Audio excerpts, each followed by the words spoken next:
Assalamualaikum warahmatullahi wabarakatuh. Nama saya Kelemanda Salsabila dari kelas 12 MIPA 3 nomor absen 19. Hari ini saya akan menjelaskan mengenai limit trigonometri untuk memenuhi nilai ujian praktek matematika minat. Langsung aja kita mulai ke definisi atau pengertian dari limit trigonometri. Limit fungsi trigonometri memiliki definisi sebagai nilai terdekat suatu sudut dalam fungsi trigonometri. Perhitungan ini dapat disubstitusikan layaknya limit fungsi aljabar, tapi dengan mengubah terlebih dahulu. Dapat dikatakan limit fungsi trigonometri hanya jika limit kiri dan limit kanan ada, serta limit kiri sama dengan limit kanan. Untuk cara menghitungnya terdiri dari 3. Yang pertama yaitu substitusi, yang kedua ada penyederhanaan, yang ketiga ada rumus limit trigonometri. Untuk substitusi, kita biasanya memasukkan nilai X ke dalam soal. Contohnya seperti ini, menjadi limit X mendekati 2 pada F2. Nah, untuk hasil akhirnya itu ada 2, yaitu tentu dan tak tentu. Nah, untuk tentu ini sendiri, hasil akhirnya merupakan angka yang pasti, dan untuk yang tak tentu ini hasil akhirnya yaitu 0/0 atau tak hingga kurang tak hingga. Nah, gimana kalau misalkan hasilnya tak tentu seperti ini? Kita harus melanjutkan perhitungannya ke cara yang rumus limit trigonometri maupun penyederhanaan. Jadi kita pilih salah satu di antara itu. Nah, berikut merupakan rumus penyederhanaan yang sering digunakan pada soal-soal. Berikutnya ada rumus trigonometri. Pada rumus trigonometri ini yang kita lihat hanya konstantanya saja, karena pada akhirnya kita hanya membagi konstantanya tersebut. Jadi dari nomor 1 sampai 4 kita hanya melihat konstanta. Ini harus dihafal ya, karena sin dan tannya ini tergantung pada soalnya, bisa berbeda, bisa sama. Kita lanjut ke contoh soal substitusi. Contoh soal substitusi ini langsung aja kita masukkan ke dalam soalnya tersebut.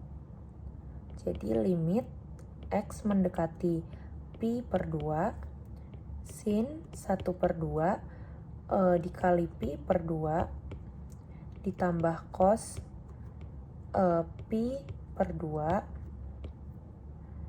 sama dengan sin pi per 4 ditambah cos pi per 2.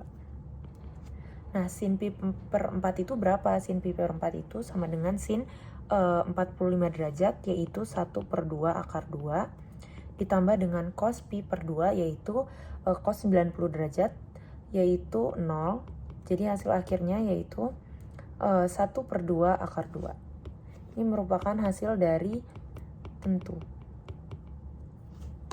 Selanjutnya kita ke soal berikutnya, yaitu contoh soal substitusi yang hasil akhirnya tak tentu. Yang langsung kita masukkan saja nilai X-nya.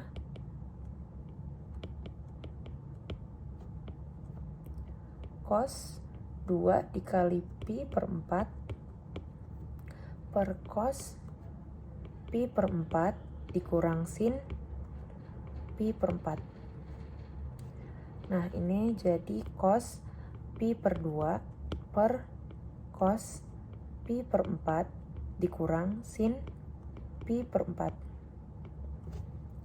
Nah, ini berarti jadi 0 karena 90 derajat. Yang di bawah jadi 1/2 akar 2 dikurang 1/2 akar 2. Hasil akhirnya merupakan 0/0.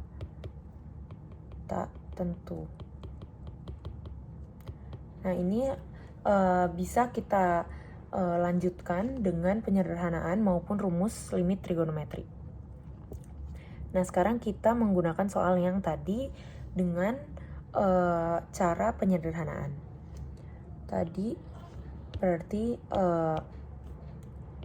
limit X mendekati pi per 4 pada cos 2X per cos X min sin X. Nah, untuk cos 2x-nya ini bisa kita ubah dengan rumus penyederhanaan, yaitu cos 2A sama dengan cos kuadrat A dikurang sin kuadrat A. Nah, berarti langsung aja kita ubah jadi cos kuadrat X dikurang sin kuadrat X per cos X min sin X. Nah, kalau biasa kita mengerjakan soal ya, A kuadrat min B kuadrat itu sama dengan A ditambah B dikali A dikurang B.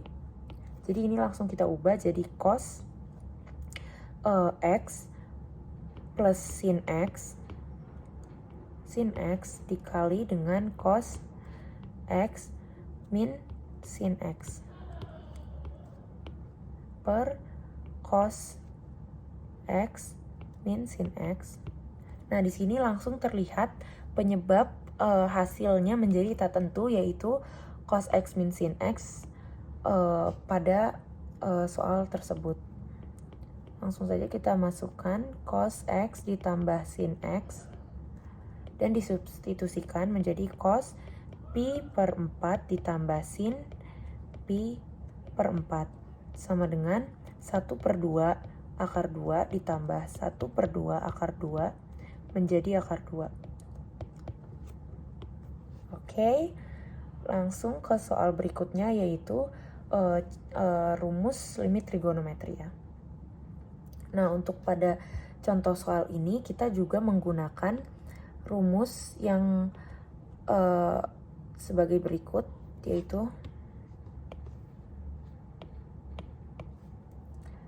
cos 2x sama dengan 1 min 2 sin kuadrat x. Nah, langsung aja kita substitusi, kita balik menjadi 2 sin kuadrat x sama dengan 1 min cos 2x yang terdapat pada soal ya ini. Oke, langsung aja kita masukkan soalnya limit x mendekati 0 pada 2 sin kuadrat x per x dikali tan 2x. Nah, ini kita ubah lagi menjadi 2 dikali sin x dikali sin x per x dikali tan x, tan 2x. Nah, ini seperti pada rumus limit trigonometri, kita lihat hanya konstantanya saja, berarti ini jadi 1 dan ini menjadi 1/2. Langsung saja kita masukkan 2 dikali 1 dikali 1/2 menjadi 1. Nah, berikut adalah hasil akhirnya. Sekian penjelasan mengenai limit trigonometri dari saya. Kurang lebihnya mohon maaf. Wassalamualaikum warahmatullahi wabarakatuh.